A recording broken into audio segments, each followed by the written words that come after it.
head of the Sephardic, what is it called? The Sephardic Institute?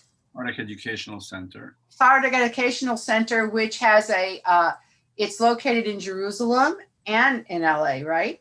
And any other places? Yeah, we have branches throughout the United States and in South America and in Mexico.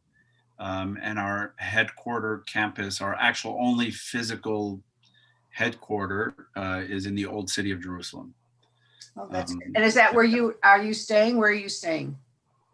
That's usually where I stay, but the facility has been closed throughout COVID because we run on our campus, we run two operations. One is called Sephardic Educational Center, which is an educational institution we have anything from rabbinical programs to informal education, lectures, seminars, etc. So all of that has, been like this on Zoom. And we also run a guest house.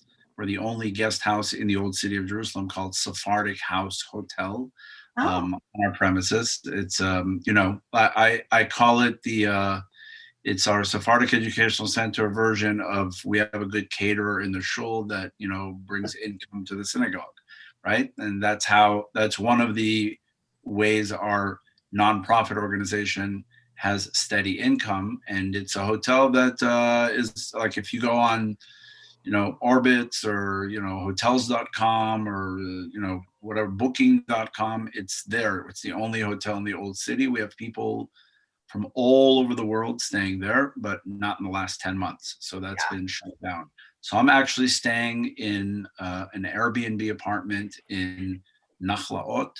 I'm a 30-second walk from the Shuk, from Machane Yehuda. More importantly, I'm a 5-minute walk from my son who lives in Nachlaot, which is why my son just finished his military service here and he made Aliyah. He's starting college this coming summer or fall, whenever Hebrew University begins. And I came here originally for a few weeks to visit him. Netanyahu decided to lock the airport. So as I told Rabbi Susan, there could be worse places I could be stuck. So I'm in Israel. I do live in Los Angeles, just to clarify. I don't live in Israel. I'm here for my work 4 or 5 times a year, but I live in Westwood. I'm also the rabbi of a synagogue in Los Angeles, the Westwood Village Synagogue, which is an Ashkenazi synagogue, by the way. So many, many times in history, there have been Ashkenazi rabbis who have held Sephardic pulpits. I think I broke the barrier in the other way. So whatever it's called, the glass shoe or ceiling or something. Whatever. Glass kippah, the glass cupola. The glass kippah, right. So I'm going to just invite you to begin our talk. This is the first of 4. And everybody else, you can come on and turn on your cameras, but I know you can hear also. There'll be time for questions at the end, but if you have a burning question, you can put it in the chat. And Rabbi Bouskila may read it if he has a chance, or otherwise he'll address it at the end. But I turn it over to you. Thank you. Thank you so much. It's a great, great pleasure to be with all of you.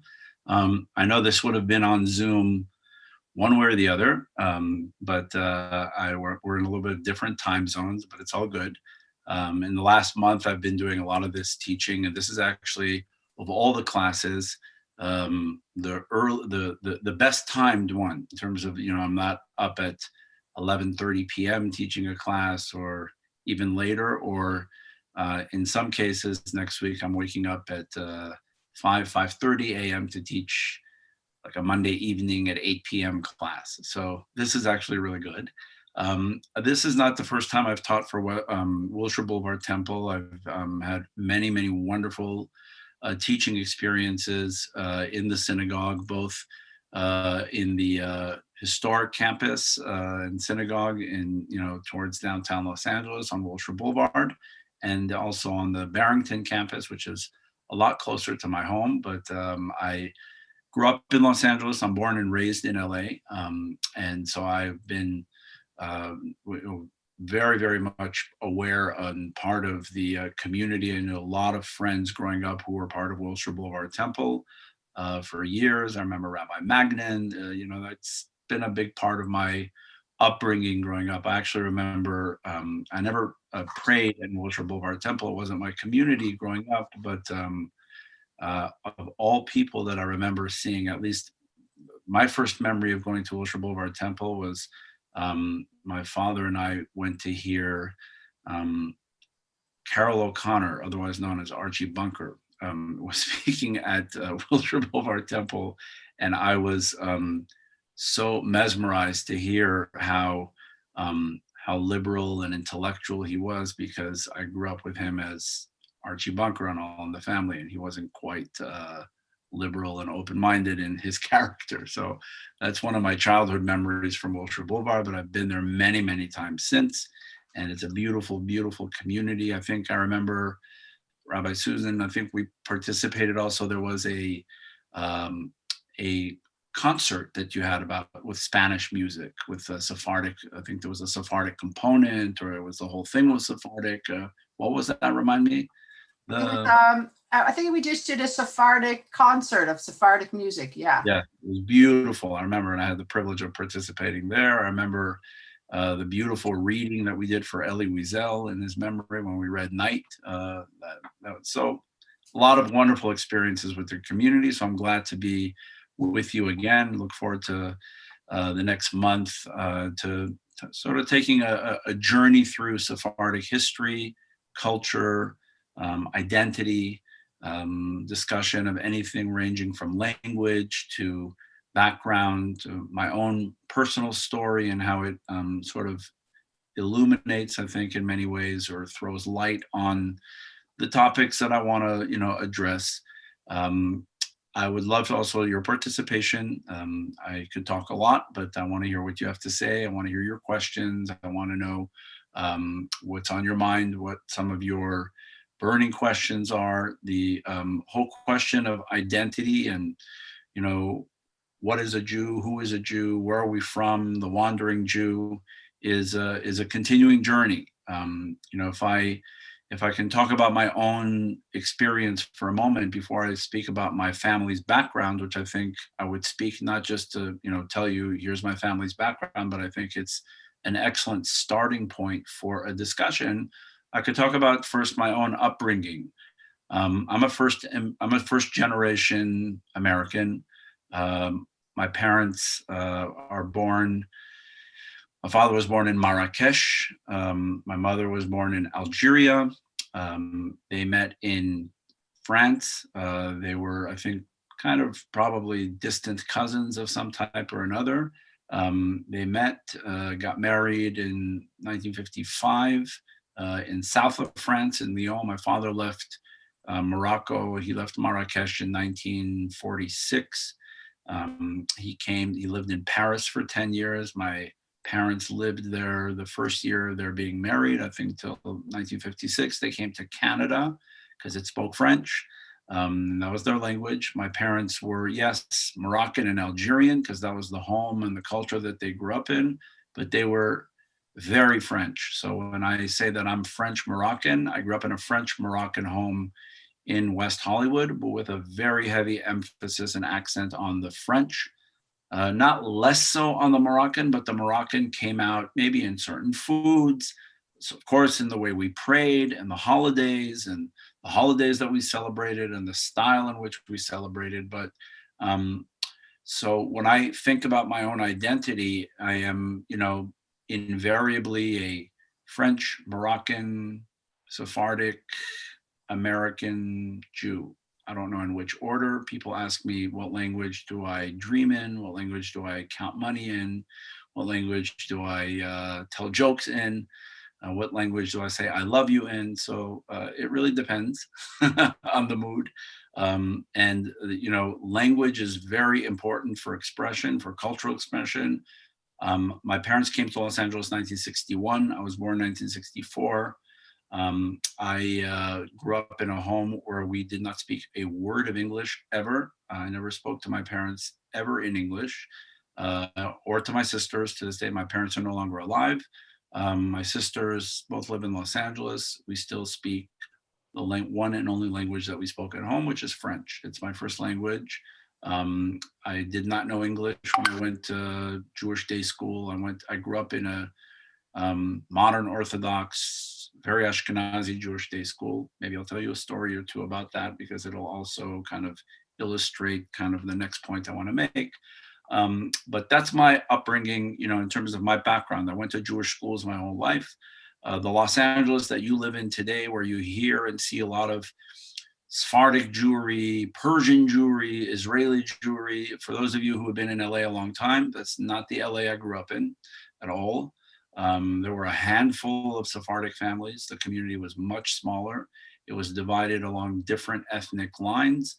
The more prominent Sephardic community that was in Los Angeles at the time was the community that I eventually became rabbi of for 17 years, the community that today is still on Wilshire Boulevard, west of Wilshire Boulevard Temple, called Sephardic Temple Tiferet Israel on Wilshire and Warner, just a couple blocks from Sinai Temple. That community originally was located closer to where Wilshire Boulevard Temple is, or even further east, on what today is called Martin Luther King Boulevard. It was once called Santa Barbara Avenue. That was the Ladino Sephardic community. There were actually many members of Sephardic Temple, the Ladino Sephardic Temple Tiferet Israel, who were also members of Wilshire Boulevard Temple.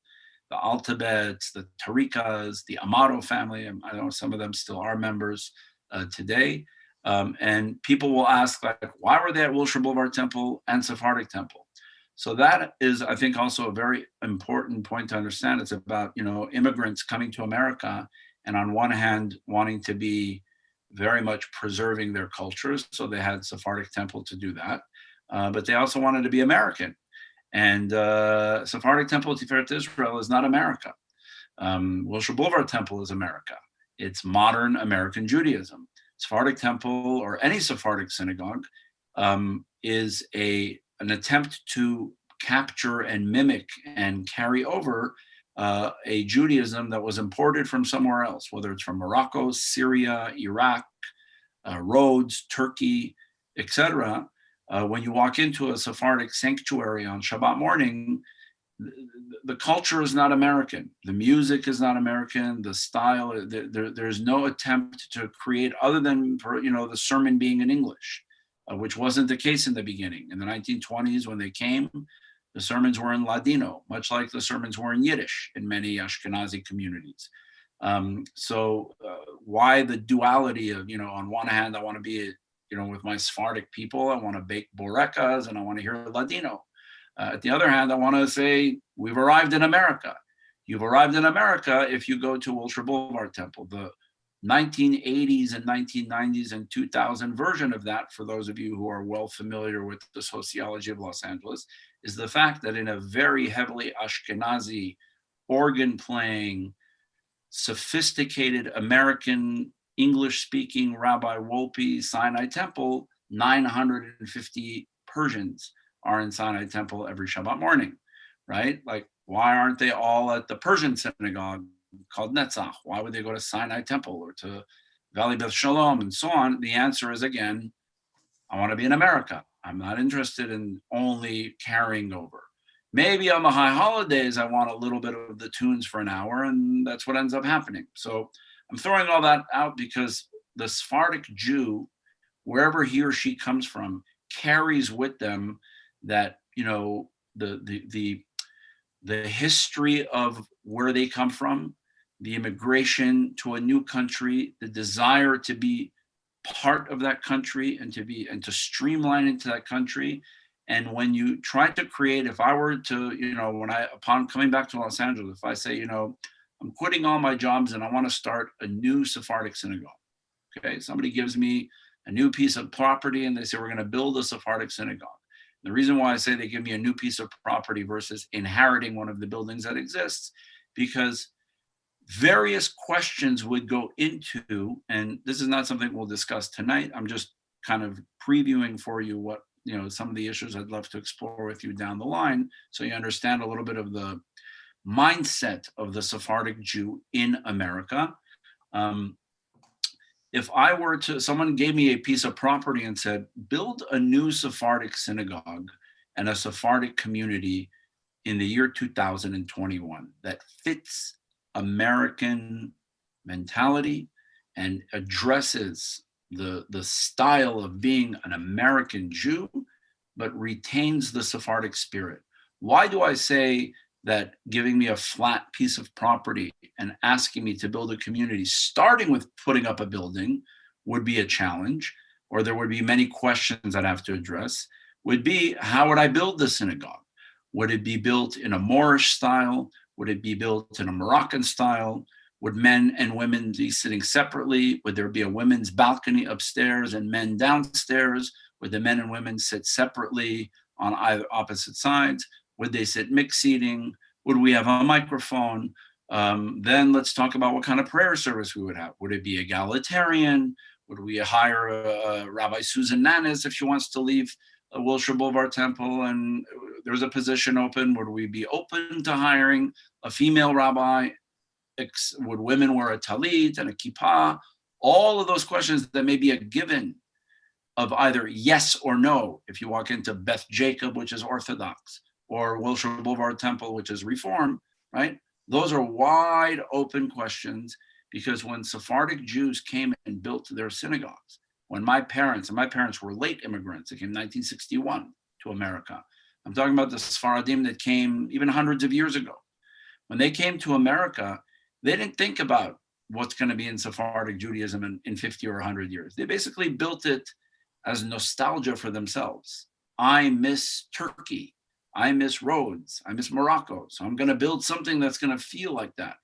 They didn't think about what would Daniel Bouskila's children, who are born and raised in America, to a American first-generation Sephardi Jew who married an Ashkenazi woman from Boston, and now they have two children, one who lives here and one who lives in New York, right? With blended identities and new identities. What would they want out of that synagogue? What would be the definition of a Sephardic synagogue? The seating arrangement, the prayer tunes, the religious practices of the services. Whereas in the Orthodox, conservative, and Reform movement, there are very clear guidelines and things are written out. There are rules to the game. Here's what you can do, here's what you can do. And those rules, of course, even in Orthodoxy, are changing all the time. Modern Orthodoxy now has women rabbis in some synagogues, and in others, they reacted by not having it. There's ultra-Orthodoxy and so on. Those divisions, those very titles, no Sephardic synagogue anywhere in the world calls itself Orthodox, Conservative, Reform, Reconstructionist. Those denominational divisions do not exist. Somebody might walk into Sephardic temple and say, well, men and women sit together there, they must be conservative. They'll say, no, we're not. They will insist and say we're not, right? At the same time, by the way, they're not, because they are not an egalitarian synagogue and they have a fully Orthodox prayer service and prayer book and so on. They don't use the conservative movement book. They use an Orthodox prayer book, their Orthodox prayer style, but they don't use the term Orthodox either. They'll just say traditional Sephardic. Ask them what that means. Nobody knows, because they never really planned for it. Sephardic Ashkenazi synagogues did not come to the United States and say, we're building a synagogue that's going to feel like, maybe Hasidim did, but the modern American Jew that came and built synagogues built them along ideological lines. We want to build modern Orthodoxy. We want to build classic high reform. We want to build New Age reform. We want to build old school traditional conservative. We want to build conservadox, whatever flavor you put on it. Those are ideologies. Sfaradim, okay, I'll just give you an example. There were two, when you say Sephardic temple that you see on Wilshire Boulevard today. So when I became the rabbi of that synagogue in August of 1993, I inherited a 75-year-old Sephardic dispute. Okay, for 75 years in the Sephardic community in Los Angeles, there were not one, but two Ladino-speaking Sephardic synagogues, both originally in downtown LA, one on Santa Barbara Avenue, now known as Martin Luther King Boulevard. That was Sephardic Temple Tiferet Israel. And another one was called the Sephardic Hebrew Center, that was located on 55th and Hoover until it moved to Ladera Heights. And over 75 years, they had 3 failed merger attempts. You have to realize that these communities, their culture and background from Turkey and Rhodes are 98.5% the same. And I'm exaggerating by saying 1.5% of their culture is not. It's the same tunes, style, and so on. It's just, two communities that couldn't get along, were always in a dispute over some power struggle. Now, when I say power struggle, you're going to think about money and you're going to think about who's the president and all that. Okay. For 75 years, they refused to merge. And I've soon found out, and I'm not joking about what I'm going to say, there were very, very serious disputes amongst the sisterhood as to whether you use Bulgarian cheese or Kashkaval cheese to make borekas. And if you're going to violate that halacha, that Jewish law, and you're going to bake borekas the wrong way, we're not merging with you. How dare you? That's blasphemy. All right. And if you take that very, very, very strong powder, that black powder that we drink every morning, and there's one that has a very strong tone to it. I don't mean, Nescafe or Folgers, but I mean what the world will call Turkish coffee. Woe unto you if you name that Turkish coffee to a Bulgarian Jew or to a Rhodesli Jew, right? They'll throw you out of the synagogue. This is Café Bulgari. This is a coffee from Rhodes. How dare you call this Turkish coffee? All of those Jews, what will they agree on? The Turkish Jews and the Jews from Rhodes, that when they come here where I am to Israel, if they walk out of my apartment a block away to Machane Yehuda, and they want to buy borekas, all of them will agree and say, those are not real borekas. That thin phyllo dough that they eat in Israel, who brought that? That's a perversion of that. Culture is very, very, very important to the Sephardic tradition. So, they'll write recipe books on how to make borekas. Nobody wrote a recipe on how to build a Sephardic synagogue in the 21st century, and whether it's egalitarian or whether it's Orthodox, whether it's modern or traditional or some blend, everybody just says, oh, whatever, let the rabbi decide, whatever he says. When it comes to food, when it comes also to tunes, how you're going to chant something, these are the things that they went to war over. In 1993, by the way, they finally decided to merge, right? So I had the distinct honor, quote unquote, as a 29-year-old rabbi to step in to now become the rabbi of the newly merged Sephardic Temple and Sephardic Hebrew Center unified community. Sounds very romantic, but if you know the background of that, they didn't want to merge for 75 years. I inherited all those headaches. It was a lot of fun. As a matter of fact, somebody made a movie about the community, about the Rhodes community, and then we showed it at our Sephardic Film Festival in Los Angeles. It was called Once Upon a Time at 55th and Hoover. It was a beautiful documentary film about the community there. You can probably get a copy of it. You would enjoy seeing it, maybe screen it at the synagogue or on Zoom or whatever, okay? After the film, we did a Q&A. It was at one of the Lamley theaters. And somebody asked me, they said, Rabbi Bouskila, you saw this movie and you've lived through all this history. What did you think about it? So I said, well, this is a really beautiful movie about one of the two communities. It was about the Rhodes community on 55th and Hoover. I said, stay tuned. Next year, there's going to be another movie called The Merger. That one's rated R, nobody under 17 allowed. Because that one had a little bit more, spice to it.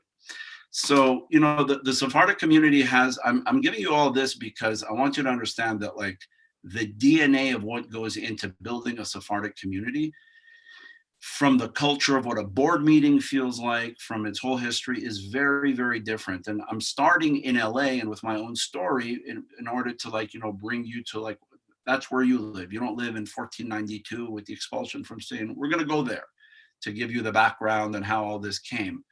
But you drive out in the street, or you read the Jewish Journal and you'll say Sephardic, and even the very term Sephardic becomes a matter of debate. Who is Sephardic Jew? Is it everybody? Is it only Jews who speak Ladino? Jews from Spanish background? What about a Jew who's never from Spanish background? Are they also Sephardic? They came up with some new term that my parents never heard, and that no Sephardic Jews from any country ever heard, that you may hear floating around today. And I'll debunk that term quickly. when they say there's Sephardi Jews and there's Mizrahi Jews. That's a post-Zionist, that is a Zionist 20th century invention. There's never, ever been a book that historically refers to Jews from Iraq, from Turkey, from anywhere that's not, or from Syria as being Mizrahim. It's a fictitious term. I'll explain even where it comes from. It's even a little bit of a degrading term. But the reason, getting us now back to Spain, let me give you a little bit more about my family's background, just again, to make things interesting for you on this very question of like, what's a Sephardic Jew? Where do they come from? And so on. So I'll tell you a couple of pieces about it, okay? First and foremost, my family, my father's family. It's a very interesting story, and it touches to the point on a personal basis of what it means to be Sephardic Jews, where Jews came from, how these communities is anything that's not Ashkenazi Sephardic. And if so, what does that mean? And is Sephardic an ethnic background? When people say, I'm Sephardic, that means I could trace my roots back to Spain. And if I can't trace my roots back to Spain, then I'm not Sepharadi, I'm not Sephardic. My question always immediately is, Ashkenazi means German. Sepharad means Spain, Ashkenaz means German. Is it true? Is it accurate to say in the Ashkenazi community that somebody who cannot trace their roots back to Germany is no longer an Ashkenazi Jew? I've never heard Ashkenazim say that, right?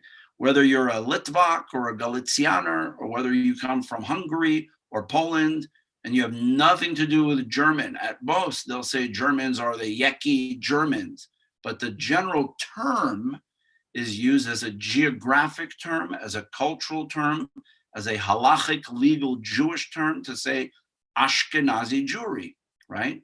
How did it become that Sephardic Jewry suddenly meant you have to come from that country called Cepharad, or you're not, and you're something else that we have to invent a term, Dota Mizrahi, how did that happen?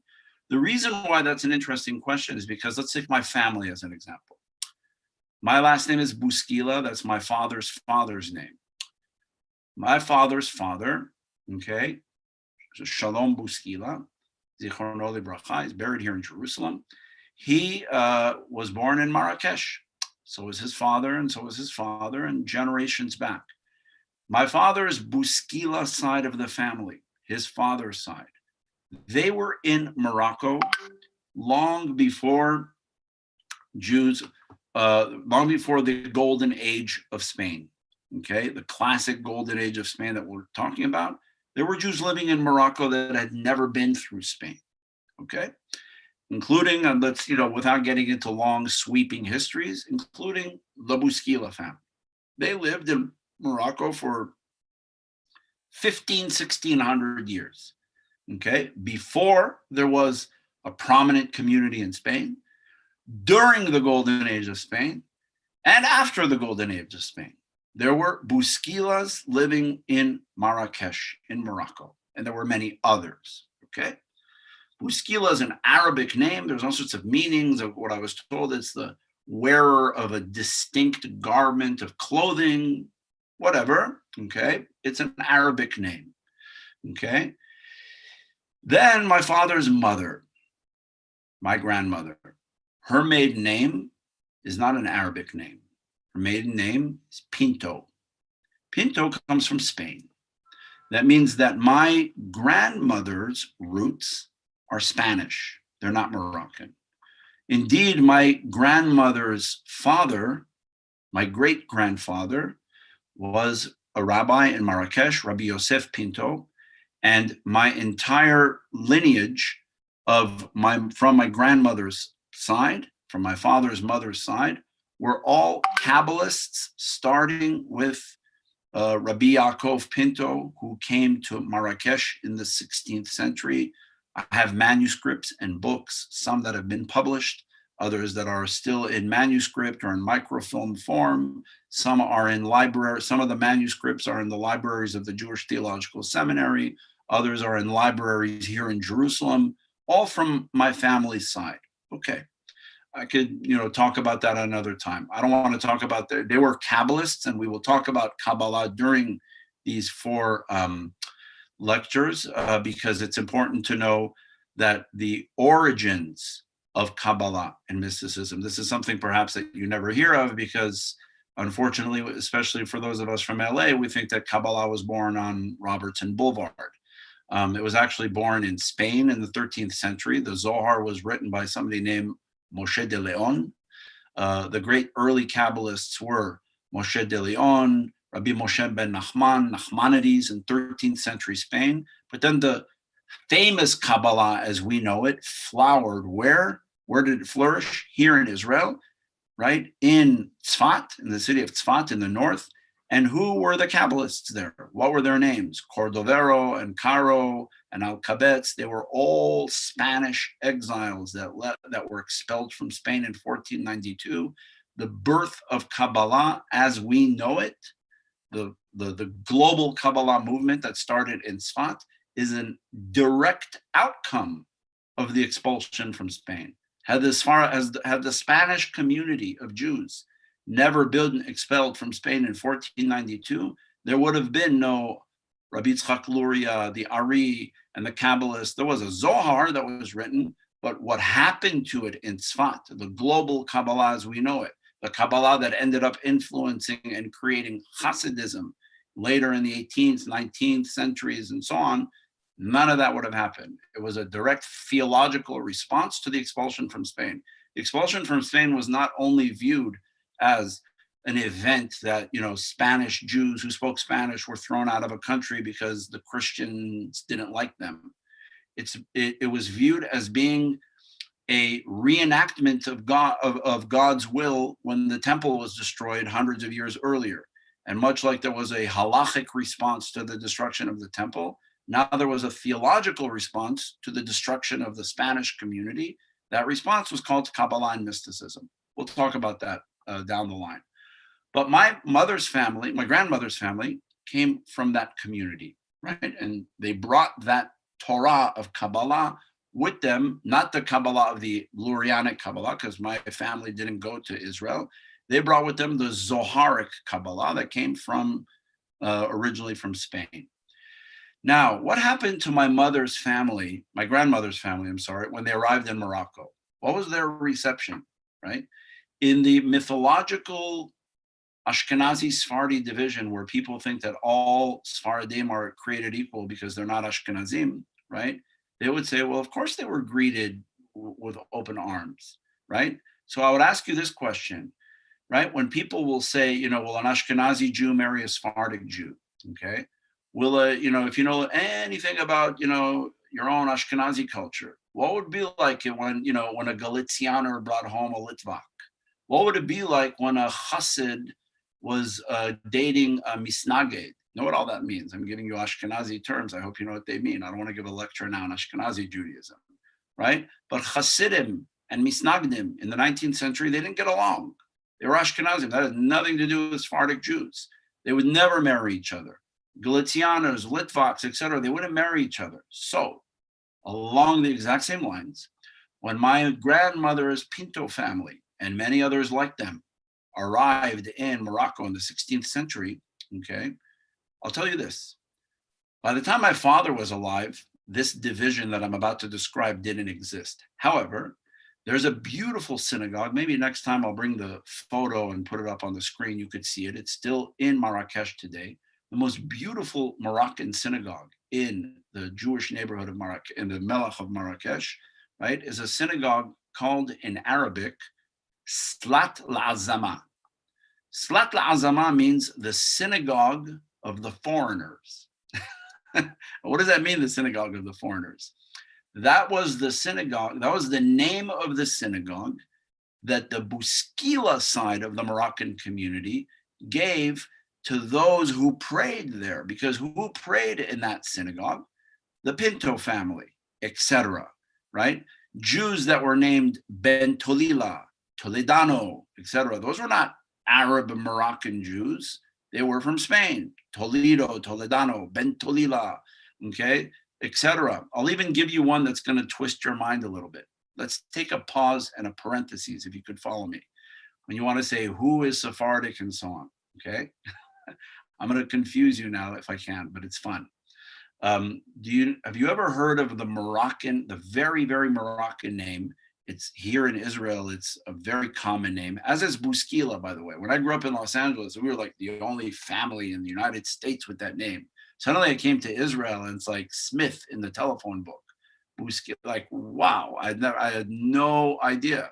There's two prominent like pop stars, Maya Bouskila and Shimon Bouskila, who were like, like mega stars in Israel. And I'm like, are you related to them? I said, no, they're related to me. I came first. Yeah. So have you ever heard of the name Ben Harosh? Does that sound familiar to any of you? Have you heard that name? Okay, good. Ben Harosh is a very, very Moroccan name. That's like very Moroccan. Now, interesting. Ben Harosh means the son of Rosh. Ben Harosh. What does Rosh means? Head. So what means this? He's the son of the head. Okay. There was a rabbi who was the chief rabbi of the Spanish community in the 13th century. His name was Rabbeinu Asher.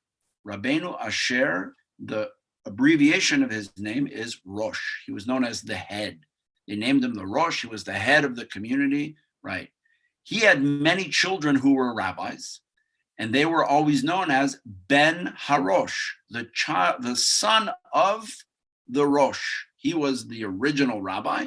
He was the head rabbi of the Sephardic community in Barcelona, right? Prominent halachic rabbi, published one of the most important commentaries on the Talmud, and is one of the historic rabbis for Judaism in terms of creating Jewish law that became practical decisions in Jewish law.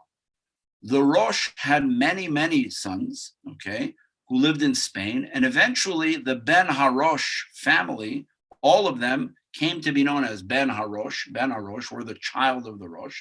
That family, along with the Pintos and the Toledanos and the Bentolilas and all the others with Spanish names, were expelled from Spain in 1492, and amongst other places, came to the shores of Morocco.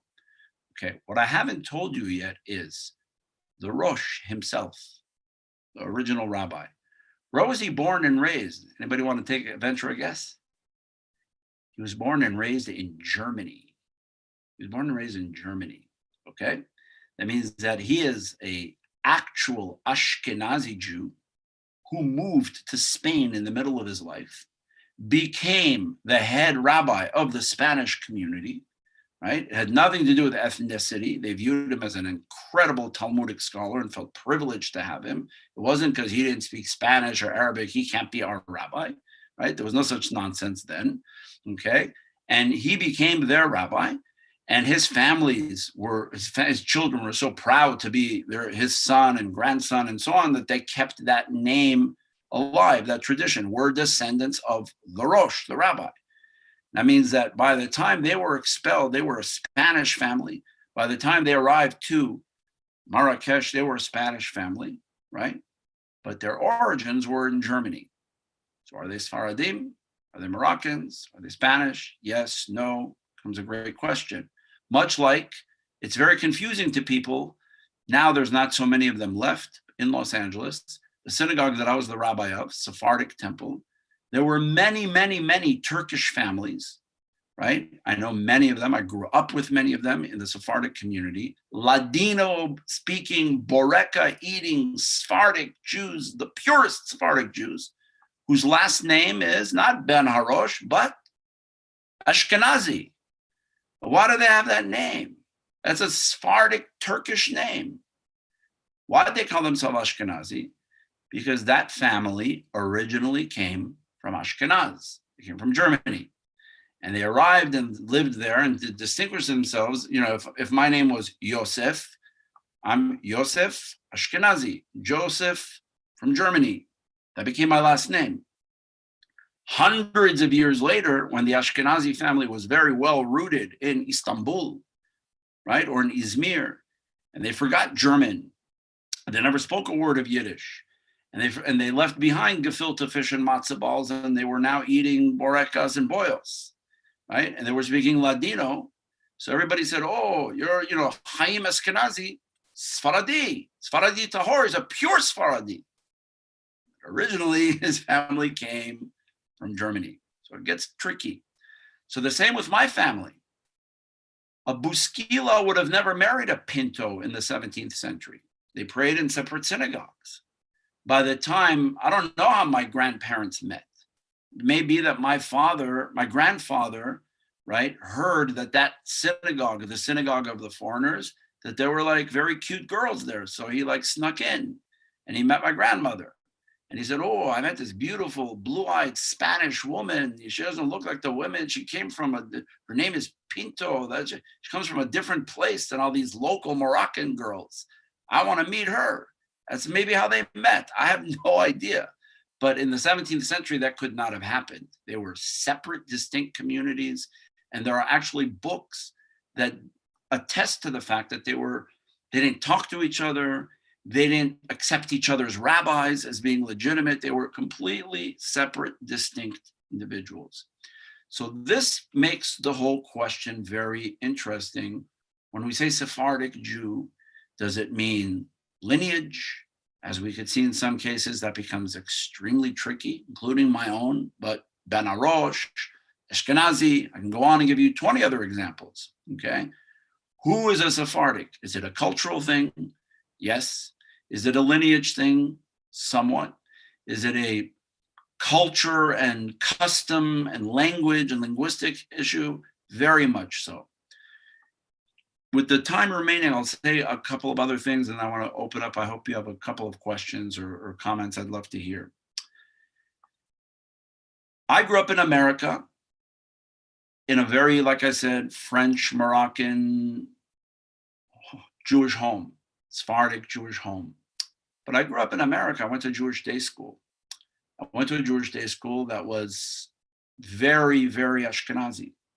In general, American Jewish culture, including the one that I grew up in, and I'll give you an example. When I give the example of the Sephardic Jews that want to go to Wilshire Boulevard Temple. So my parents did not end up going to Wilshire Boulevard Temple or to an Ashkenazi synagogue, although we went to many Ashkenazi synagogues here and there, but we were members of a Sephardic synagogue. Okay, but what was the cultural example of we want to come to America and be Americans in my home? If you've ever been to a Sephardic home, I come from Algerian, Moroccan, North African home. So if you've ever been to like what they now will call an Israeli restaurant or a Sephardic style restaurant, you know that like our first course on Friday night is like 15 different salads that we make, like cooked salad of what they call matbucha, salad treat, and carrots and beets and this and that. And like when I used to invite my Ashkenazi friends over, they go, that was really good. I said, no, that was just the appetizer. And then there's fish, and then there's soup, and then there's 20 different things. So what was the Wilshire Boulevard Temple version of my parents wanting to have come to America is that on that Friday night table or on the Pesach table or Rosh Hashanah table, where you had all of those very, very colorful, exotic, spicy, olive oil drenched salads of peppers and spicy peppers and so on, each in their own little glass plate. There was also a plate of, get this, you're gonna love this, fishlets. You know those little, those miniature gefilte fish, like not the big gefilte fish pieces, like the little ones that you put toothpicks in. That was also on our table, as was matzo ball soup made with like Streit's matzo ball soup mix. Because for my Algerian mother, like, hey, I could put gefilte fish and matzo ball soup on the table too. And once in a while, I'm not going to make dafina or chamin on Shabbat. I'm going to try the Ashkenazi cholent thing, okay? That was very common. Today, you find the opposite. You find a lot of Ashkenazi Jews saying, oh, I want to taste that food. That's very cool. For Sephardic Jews, bringing that into their homes was very significant. But why is that important? Because by and large, there's no doubt that the narrative of American Jewry is Fiddler on the Roof, Is matzo ball soup? Is bagels, cream cheese, and lox? That's the narrative of American Jewry. The narrative culture of American Jewry is Orthodox, conservative, and reform, and you have to define yourself in those terms. And a Sephardic synagogue that doesn't define themselves in those terms is like an odd man out. What is it? Why is it? Et cetera, because American Jewry was and remains Ashkenormative in its curriculum of school, in its style. And I'm not saying this as a political statement, it's just a fact. Okay, if I could tell you a very quick little story. When Daniel was 10 years old, I was in Jewish day school, and we used to have these things every year. I don't know what grade is 10 years old, fifth grade or whatever it is. Okay, and so I was old enough to know, my own tunes at home and so on.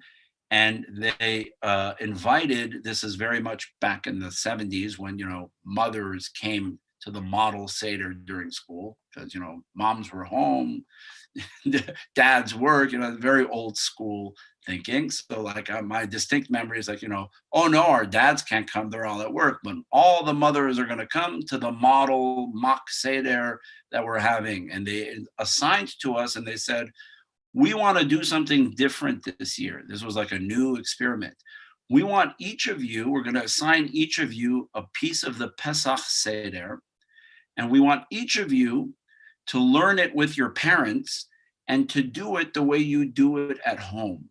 So that, we're not teaching you, we want to have a model Seder, and then we're going to invite all the parents, which in those days and age was mostly mothers coming, to witness it, okay? So they gave us each little pieces of the Seder. I got the final song, Chad Gadia, okay? And I'll never forget, here we were in class, Yavneh Hebrew Academy on Beverly Boulevard, in the Beverly Fairfax area. And there were all the mothers there, and our rabbis were there, and our teacher was there. And we journeyed through the whole Pesach Seder, and she said, we're now going to be let everyone join. Daniel is going to lead us in Chad Gadia. And remember, this was sing it as you do at home. So I got up and I sang it as I do at home, as I still sing it to this day, and as my children still sing it to this day. They don't know it any other way. I got up and I went like this. Wahdizdi, wahdizdi, wahdijdali baba bijuz uflus. Wahdizdi, wahdizdi, wah. That's Arabic.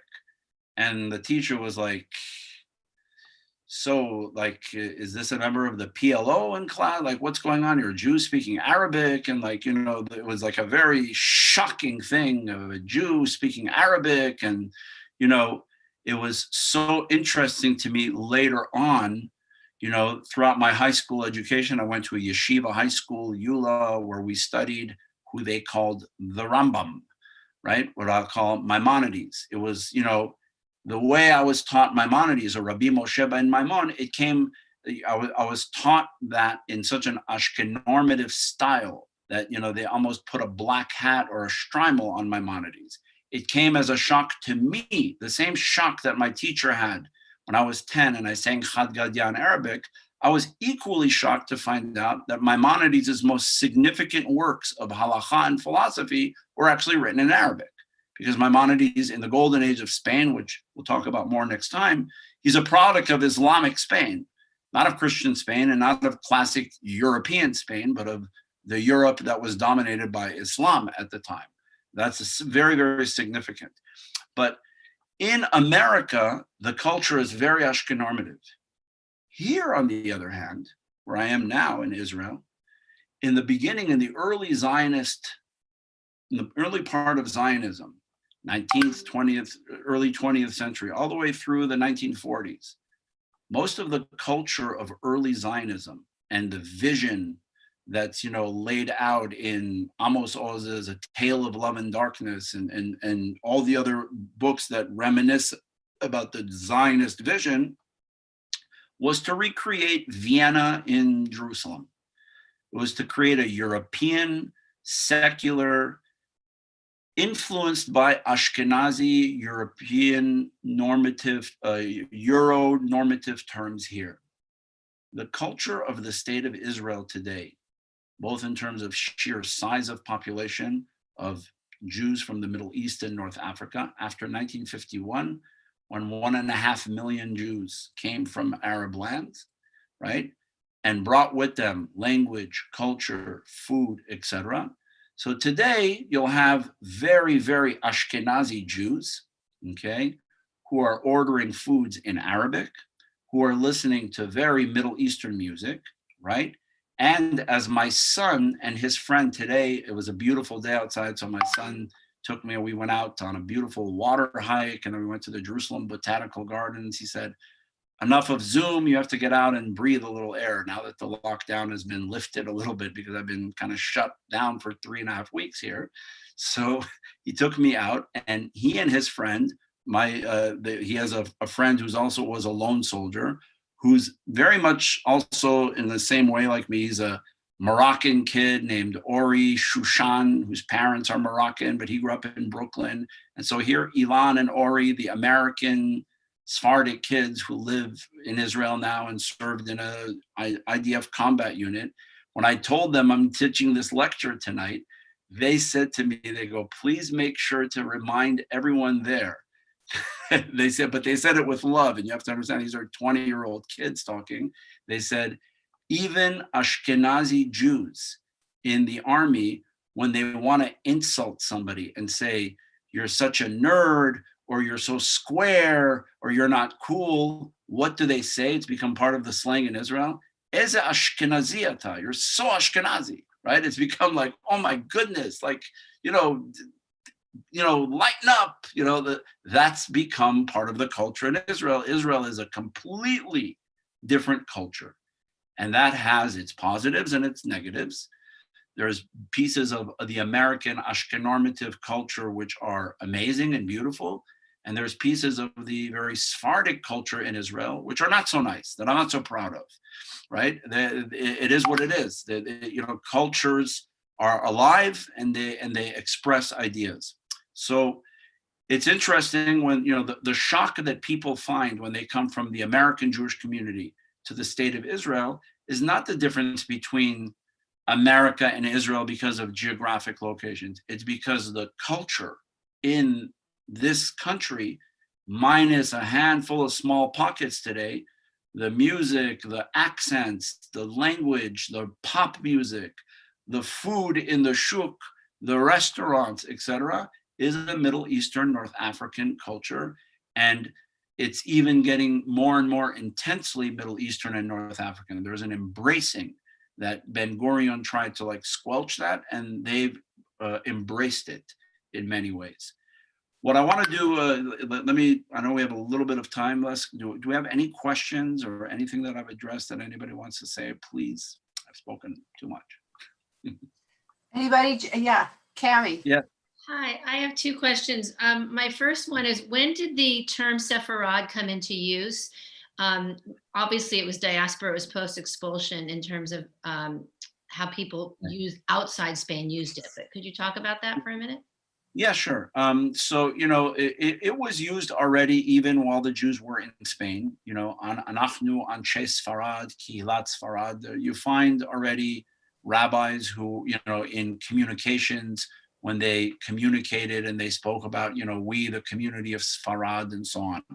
It became more of kind of what I would call a logo, if you will, after the expulsion from Spain, because while the community in Spain was very small in numbers, it never numbered 500,000 people. Okay, the expulsion from Spain was not 2 million people. It was not 500,000 people. It was maybe 250, 300,000 people.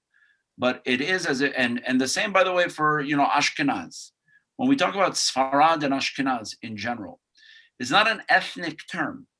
Sfarad and Ashkenaz are as if you were to say, without my playing favorites of what's the best university, it's as if you were to say, Oxford and Harvard. Okay, they're small universities. Okay, UCLA, where I went to, is bigger than both combined, right? But what influences the discourse in intellectual life? Harvard, Oxford, right? Ivy Leagues, etc. Chachmei Ashkenaz and Chachmei Sfarad, the golden age of Sephardic Jewry and the golden age of Ashkenazi Jewry, even though that term is not used, but there was a golden age of Ashkenazi Jewry, okay? Similar, a flowering of an intellect of a different type, okay? Those communities respectively influenced all the regions around them so that the Jews that lived in the German Franco lands considered themselves Ashkenazim, whether or not they came from Germany. And the same with the Jews that lived in Morocco, Iraq, or Syria, called themselves Sfaradim, not, it's where I come from, that's my DNA, that's my bloodline. That's the poetry that I read. That's the liturgy that I pray with. Those are the tunes that I pray with. Food, culture, that depends where you're born. Those become the fun debates. So Sfarad, after the expulsion from Spain, right, became more like, it wasn't just like Sfarad is an abridgment of what was called, of the full term was actually Chachmei Sfarad, the wise men, the rabbis of Spain. And Chachmei Sfarad included rabbis, poets, Ibn Ezra, Ibn Gabirol, the rabbis who were liturgical geniuses, grammatical geniuses, biblical commentators, Kabbalists. That's why a small community, it's like in Tzfat. How many people lived in Tzfat? You've been to Tzfat? You can't put 100,000 people in Tzfat.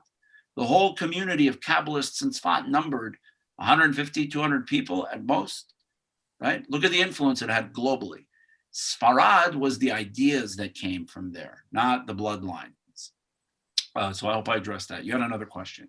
Thank you. Yeah, my other question was about the Kabbalah. So you talked about the Zoharic Kabbalah. Did that ever, I know Jews went to Portugal, and then from there, they ended up going to Brazil and Jamaica and to help with trade routes and stuff like that. And so was the Zoharic Kabbalah, could it have been taken elsewhere? Sure. Okay. Its major centers of learning became, the major center of learning became Tzfat. But it was certainly taken elsewhere. There were Kabbalists. Kabbalah was so deeply influential, and there were so many Kabbalists. Don't forget that Kabbalah is also responsible, right? The expulsion from Spain, it's all like, Chad Gadya, like I said, one thing leads to another, right? The expulsion from Spain not only led to Kabbalah, which in turn led to the development, let's say, of Hasidism, okay? But what came in between, just like the expulsion from Spain was the Kabbalistic movement in Tzfat was a reaction to the expulsion from Spain, okay? The rise of Hasidism was a reaction to what? To a movement that was created in Turkey, right? The most controversial messianic movement other than Jesus, called Shabtai Tzvi, a Sephardic Jew who declared himself the Messiah. Shabtai Tzvi was one of the most prominent Kabbalists in the world, and his followers were prominent Kabbalists. How many of you a week ago celebrated a Tu B'Shvat Seder? Did you do that? Okay, that's a Sabbatean custom. It's a messianic custom. Okay, it has no roots in classic Judaism, despite what the Jewish National Fund will tell you, right? They rewrote it with Zionism, but it is a Sabbatean messianic custom. The books that it's mentioned in are works of Sabbatean messianists who believed in Shabtai Tzvi as the Mashiach, like the followers of Jesus later believed in Jesus as having been the Messiah, right? Later Zionism, the reason why I say JNF is because Zionism adopted and adapted the Tu B'Shvat Seder to, the land of Israel and the fruits and so on and so forth. I celebrated it here a couple of weeks ago with my son. We went to the shuk and bought a bunch of beautiful dried fruits, even though none of those fruits are grown in Israel. They're all grown in Iran or in Turkey, and they're imported here to Israel, but it's okay. We bought them in Israel. So it felt cool. But the custom, which is still part of our, what we do, is a Kabbalistic custom from the Sabbatean, not the mainstream So yes, Kabbalah, of course, went to Brazil and went to Jamaica and went to these other places because they were very, very, it was an influential movement, most definitely. Are there any other questions? I don't know how much time we have left. Probably went over time, but I'm good. I think we're going to have to stop now, but we can pick this up next week. Thank you so much, Rabbi Bouskila. We look forward to hearing now the history, because this was a great beginning, and I learned a lot, and I hope you all enjoyed it. And it's like have a nice evening in Israel. We'll have a nice day here. Thank you. And we'll see you next Wednesday morning. Yeah, and what I wanted to actually say is that, if I know that I, packed in a lot, and there's a lot that I didn't do yet, and there's many questions, please, Susan, please feel free to give my email to the class. And if you have questions, that you want to, or if you want to email the questions to Wilshire Boulevard Temple, to the email, and then, you want to pass over to me some of the questions, so that I can kind of highlight some. I want to know what you're thirsty to know. I can go. Why don't you put it in the chat right now? I'm going to put it in the chat right now. How do I do that? Oh, do you know how? Yeah. Here we go. Chat to all panelists. Down below, chat. Yeah, I got it.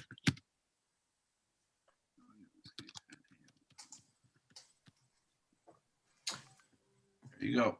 That's my email. Rabusk@aol.com. AOL.com. So please feel free if you have a quick question, and or if you want to just tell me. I would love if you could address in the next 3 classes at some point X, Y, or Z. That way I could, I have a lot of material that I want to cover with you, but I could build in, I'll build in as best as I can some of your questions or things that may be intriguing you. So wishing everyone a great week, good health, stay healthy, and good news, hopefully, for everyone. And thank you. Thank you. Thank you. We'll see you next week. Thank you, everyone. All the best. Thank you. Bye-bye.